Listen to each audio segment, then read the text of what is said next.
Hey, how's it going, everybody? In this video, I want to talk about policy provisions. Now, before I get started, I just want to say that if you're studying for your life insurance exam to become licensed, or if you're looking to get more information about provisions and how they work and the basics understanding of them, be sure to stick around for the rest of this video. So what are we going to talk about? What's the purpose of provisions? Well, provisions is pretty much clauses that protect the right of the policy owner. So we know that life insurance policy is a contract between insurers and the policy owner, right?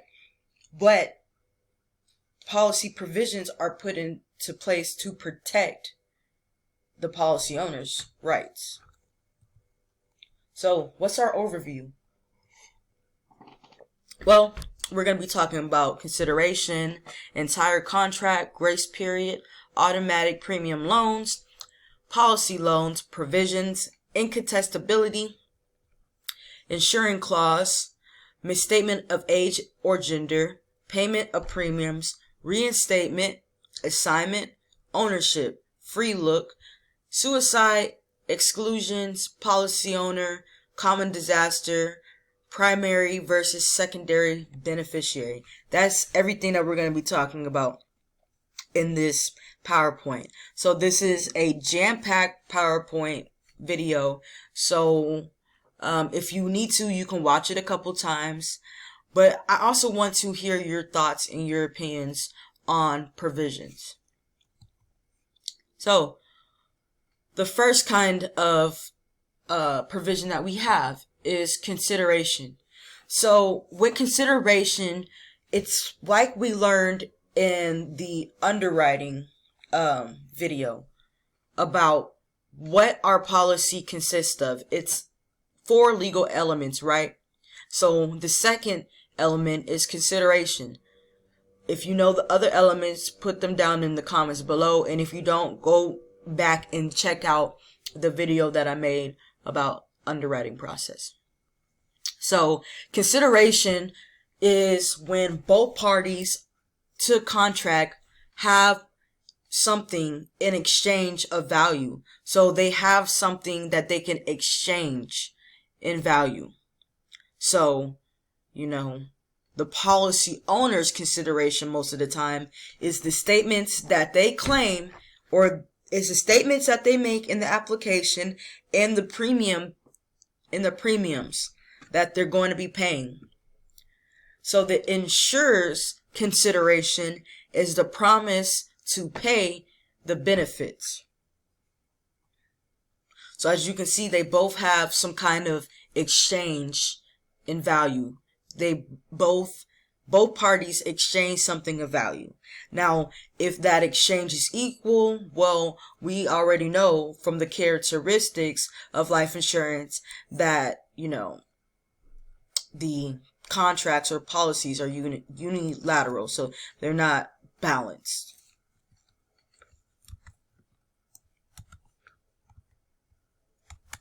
I'm trying to go to the next slide if I can. Next.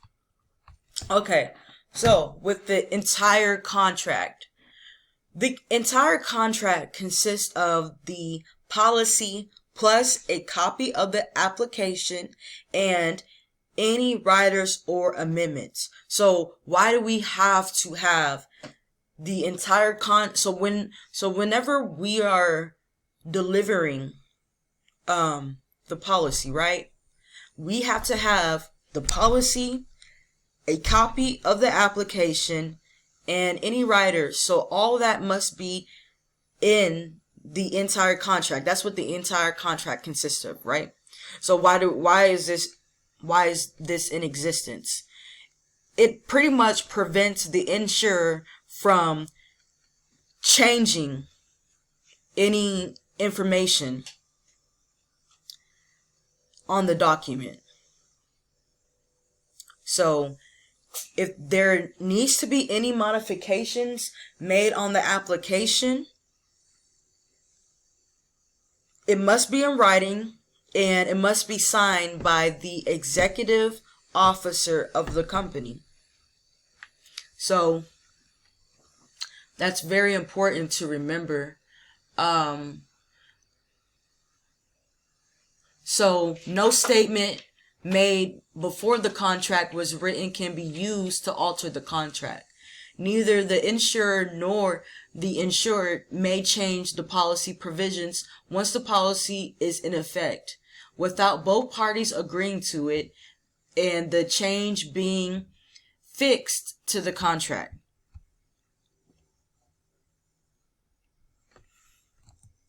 So there's a grace period. So let's say your policy lapsed, right? Well, the grace period prevents that policy from lapsing because of a late premium payment. So the policy owner will get between 30 to 31 days beyond the premium due date to submit the premiums. So they get a little leeway.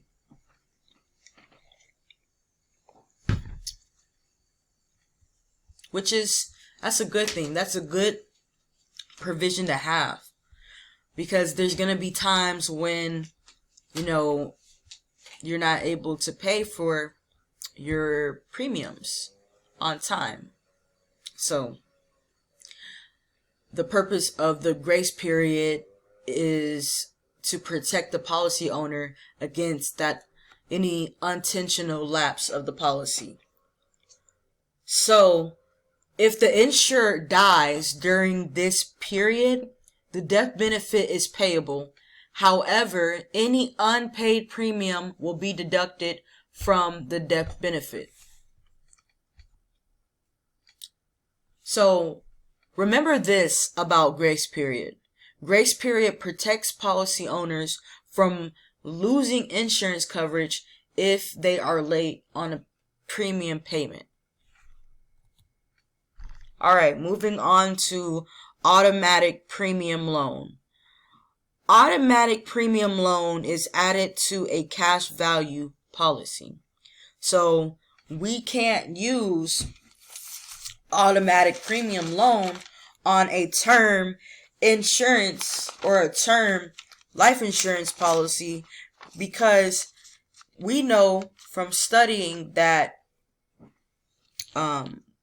its term policy doesn't have cash value.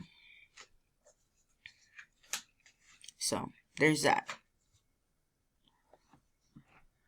All right. So the insurance company can take a policy loan.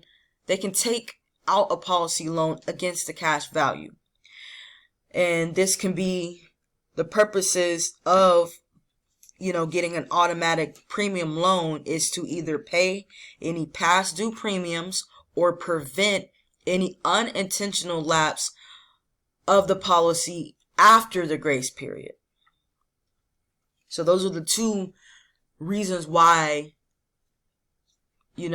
people get automatic premium loan provision, because it protects against, any past due premiums or any unintentional lapse on the policy after the grace period. All right, so policy loan provision. The policy owner has the right to borrow up to the amount of the cash value without surrendering or canceling the policy. So they can borrow up to the amount of the cash value. So cash value must be available after 3 years from being issued. So that is, I'm scrolling up right now. But so the policy loan provision also is kind of similar to the automatic loan provision, but the difference is you're borrowing up to the amount of the cash value, and it could be for other things, not to see. So with automatic loan provision is to pay your premiums, but that's not necessarily the case with policy loans. Policy loans could be used for other things.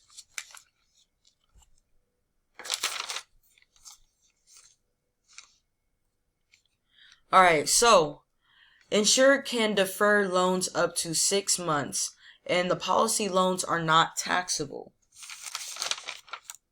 So they are not taxable, which is that's a cool thing. So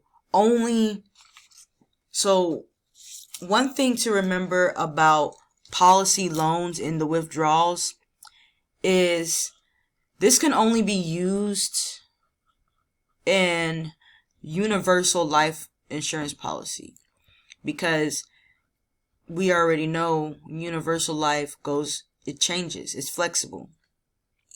So term policies can never have a loan because they don't have cash value.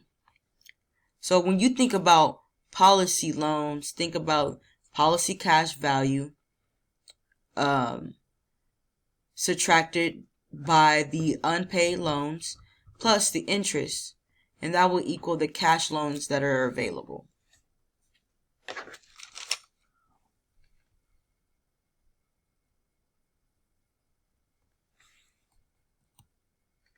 So incontestability.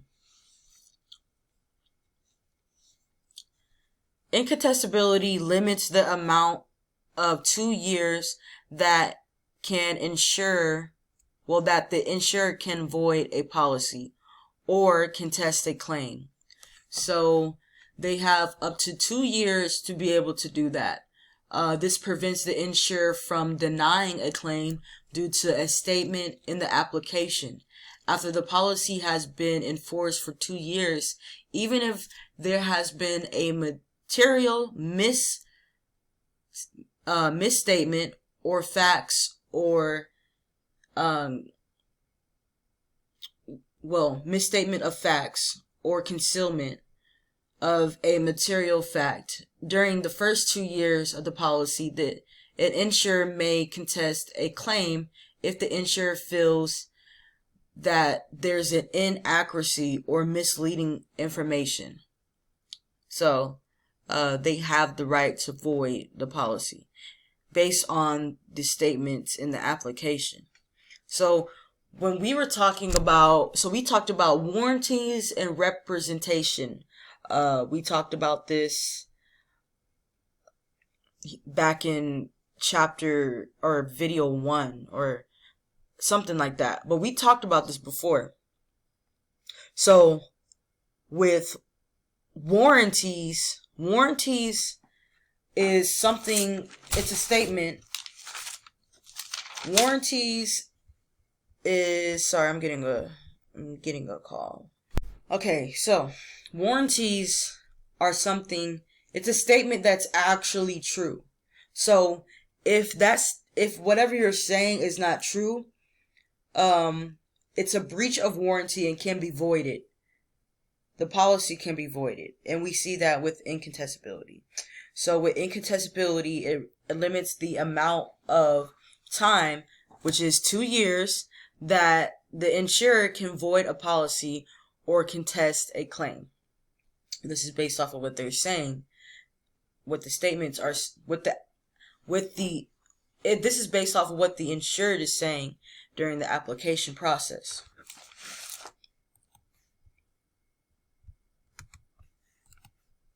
So with insuring clause is pretty much the insurer's promise to pay upon the death of the insured.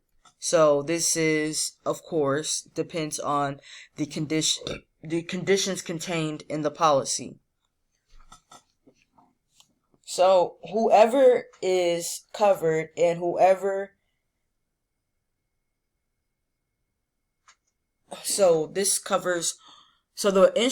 the insuring clause lets us know who is covered and who will receive the death benefit upon the death of the insured. So what if there's a misstatement of age or gender? So we see this sometimes with transgenders. Not all the, like we already know that not all the time the insurer is the beneficiary. There are times when the insured, is not the beneficiary. And so they may name a beneficiary that may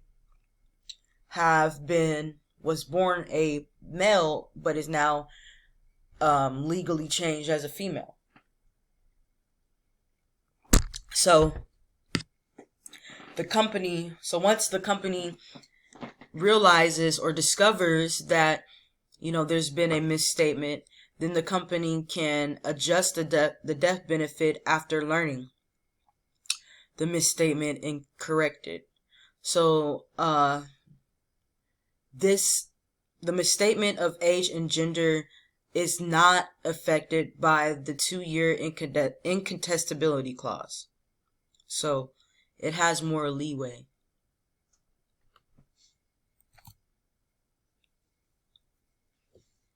So next we have payment of premiums. Premiums are paid in advance. If premiums are not paid, the policy will lapse. Now we know that we have the grace period, which will help protect the policy owner against a lapse of 30 to 31 days.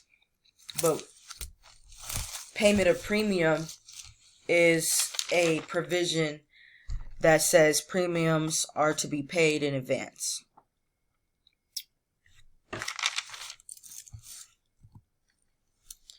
Alright, so next we have reinstatement. So reinstatement allows a policy to be back in force. So we have the maximum amount of time for reinstatement is usually 3 years. So in order to have your policy reinstated, the insurer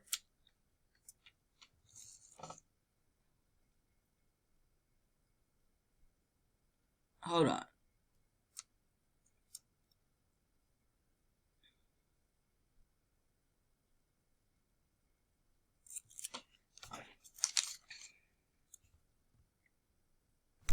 The insured must pay all the past due premiums. The insured must pay any outstanding loans plus interest, and they must have proof of insurability. Sorry, I had to go back and correct some things. So, yeah. So assignment. A policy owner can legally transfer ownership to another party. So we see that with absolute assignment and collateral assignment. Absolute assignment is the permanent transfer of ownership, and collateral assignment is temporary transfer of ownership. And this is often used to get a loan. So, ownership clause. Remember that the policy owner has all right to the policy. So they can borrow or withdraw cash value. They can receive policy dividends. They can assign ownership. They can decide how policy proceeds are to be paid. Normally, policy owner is the person, but normally the policy owner is the person that is insured, but sometimes that's not always true. So when the policy owner is not insured, that's a third party policy owner. So free look.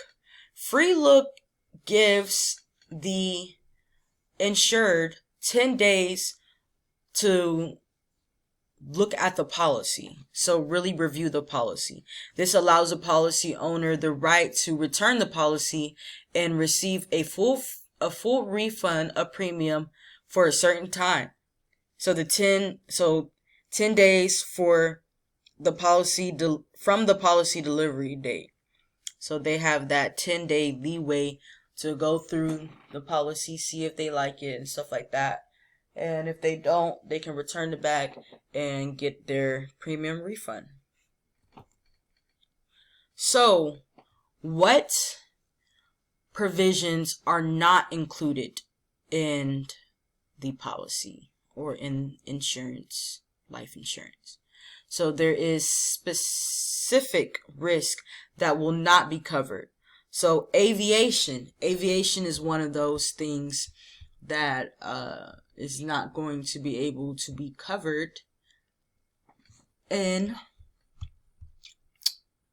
your life insurance policy. Now, let's see. I'm looking to see if I have any notes, because there's something important that I feel like you should know about aviation. Here it is. So most life insurance will cover an insured. So most life insurance will cover an insured as a paying passenger or a pilot on a regular scheduled airline. With exclusions, coverage for non-commercial pilots or require an additional premium of coverage. So if you are a pilot of a non-commercial, you won't be able to have coverage, pretty much. So if you have any hazardous occupations or hobbies, so if the insured is engaged in hazardous occupations or participates in hazardous hobbies such as skydiving or auto racing, motorcycle, death that results from that hazardous occupation or hobby may be excluded from coverage.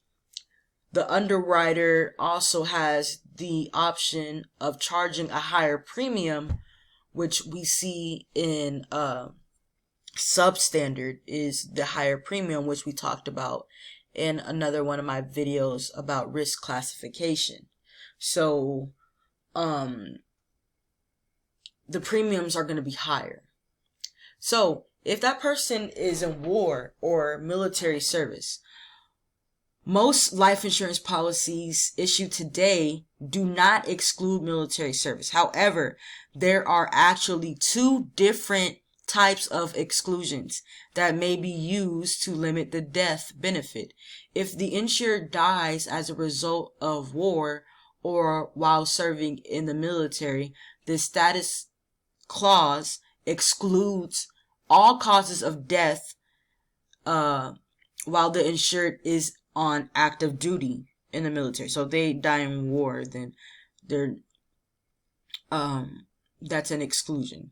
So the results clause only excludes the death if the insured is killed as a result of war or act of war, or declared or undeclared. Another one is if that insured died upon a commitment of a felony. So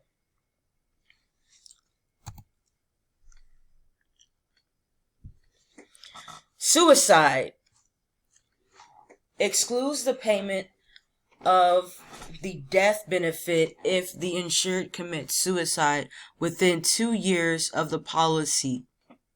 So all premiums get paid in return. All premiums get paid. Yes, so if the insured takes out a policy loan to protect, their loved ones or whoever they want to leave their money to and assets to, what have you not, or the death benefit to, and they take out the policy solely on the purpose of having intentions of later committing suicide, well, if they commit that suicide within 2 years of the policy being issued, then the death benefit is not paid out. So in order for that suicide clause to not have effect, my cat needs his ears cleaned out. But so anyways, in order for that not to happen, then the insured that committed suicide must live more than 2 years. So policy owners have the right to designate beneficiaries to receive the proceeds. In the event of death of the insured, individuals are most picked as beneficiaries most of the time. So most of the time we see individuals, a specific person. But there are beneficiaries that are not just individuals. It's not just one person. It can be a business, a trust, an estate, or a charity. So common disaster. Common disaster is a provision that is pretty much, let's say, if the insured's main beneficiary dies in a common accident, then the beneficiary must outlive the insured by a state-specific period in time, which is normally 30 to 90 days in order to receive the proceeds. So, if a sole beneficiary dies within a specific time or a specific period, the death benefit will be paid to the estate of the insured. So, let's talk about beneficiary designations. So, who gets what, who's first, who's second, all that good stuff. So, we have primary versus secondary beneficiary. The primary beneficiary will receive the proceeds when the insured dies. That's the main one. That's the first to receive the proceeds. The secondary beneficiary will receive the proceeds if the primary beneficiary dies before the insured. So, then the secondary will receive the beneficiary. So we have a contingent beneficiary, all beneficiaries named after the primary. So next we have revocable and irrevocable beneficiaries. Revocable beneficiaries can be changed at the policy owner's request. And then irrevocable beneficiaries cannot be changed without the irrevocable beneficiary's signature. I'm supposed to say without the irrevocable beneficiary's signature.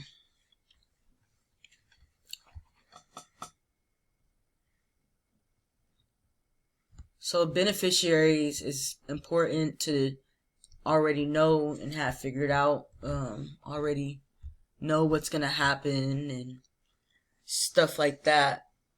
So when it comes to irrevocable, beneficiaries have a vested interest in the policy. Therefore, the policy owner cannot exercise certain rights without the consent of the beneficiary. In addition to being unable to change the beneficiary's designation, the policy owner cannot borrow against the policy's cash value, as this would decrease the policy's face value until repaid, or assign the policy to another person without the beneficiary assignment. Oh, well, that's the end. We're finishing right at 30 minutes. So we went over all the different provisions, entire contract, grace period, consideration, incontestability, insuring clause, reinstatement, um, payment of premiums, assignment, exclusions, ownership, free look, suicide. We talked about beneficiaries, the designation, the irrevocable, revocable, common disaster, policy loans, and the cash loans and the automatic premium loans. So, we talked about a lot of different things in just a short 30 minutes. So, like I always say, if you have any questions, comments, concerns, please leave them down in the comments below. If you like videos like this and you feel like I deserve it, leave a like, respectfully. Comment, subscribe, all that good stuff. And if you don't have life insurance policy and you're looking for a life insurance agent, you haven't found the right one, I am always available to help. I can give you a free quote, and also schedule, if you look at my schedule, you can schedule an appointment with me for 15 minutes to 30 minutes to talk about what kind of life insurance you're looking for, how much coverage, and how long. Those are like the 3 main questions people have. So, yeah.